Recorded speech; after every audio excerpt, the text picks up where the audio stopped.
Assalamualaikum yurttaşlarımız. Bugünkü lokatsiyamız Xanka yolundamız. Yeni Aşqabaski məhəlləsində satılan 150 kvadrat metr bir etajlı havlucayımız var yurttaşlar.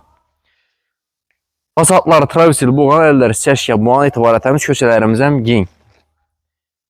Brançetdən görüb baraverimiz isə şifrləri ətilgəyinə alibondla əmmərsəz koyulğan.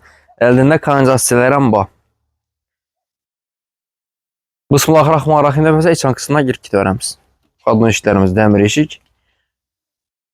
Girgəndə yine dalan. Dalanımızdan kişkin əməz. Giyin. Yan tərəfdə zal.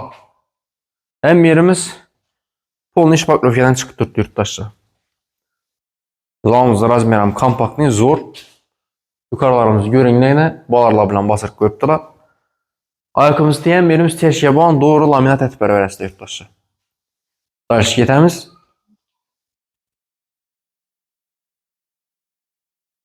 Və uqaloklarına nələn qoyub durub, televizyon ətib qoyasılan rizetkələrin toplan çıxarıb qoyubdular. Bir an tərəfdə vanna, tualet, asfişiyyə beydə yox azı. Çünki fanarikini yakıb durub bir göstərib rəngini.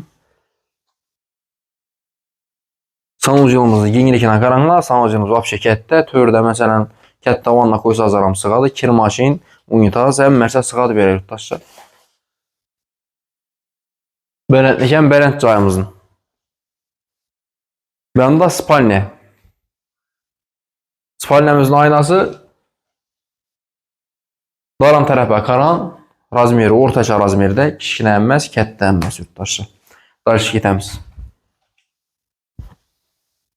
Axırqı xanamız, üçüncü xanamız bu. Bu xanamızdan spalnyaya özəllənən. Bunun aynası bax tərəfə qaran. Aynalarımız aqua. Birimizə minə balar bilən bastırılan. Birimizə magnetiyən birimiz seçkə boğan yurttaşlar. Yan kuxnyamız. Su toşkələrimiz, kanalizasiya toşkələ ötkən, ondan kaçol üçün turba çıxarıb qoyubdular. Batareya üçün həm turbadan çıxarıb qoyubdular.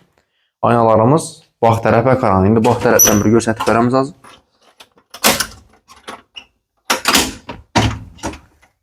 Bağımızdan 3. razmerdə qalan yine. Onun kiçkinə əmməz, ullanməz, normal razmerdə. Bunu taxlaşdırıb durub, akurat neti qoysazlar zor boladı xuda xalasa. Yurttaşsa cayımızı görsətdik, həm yerini görsətdik, möcəlinəmə aitdik. Yeni Aşqabaskidə Xanka yolunda məktəbini biləsilər, şu məktəb markasında. Marşrutu yürütdürtdü, 9 avtobusa mütdürtdü, yolun üstündən 4 avtobusa yürüyün. Narxına gələ də onun bozaq 29,5 min dollar əkən, dokumentləri tax əkən xuda xalasa. Gələsə, görəsə, gəlişəsilə xuda xalasa, motoristə aldı verdi etəmiz. Sağ olun, salamat olun, baxın olun.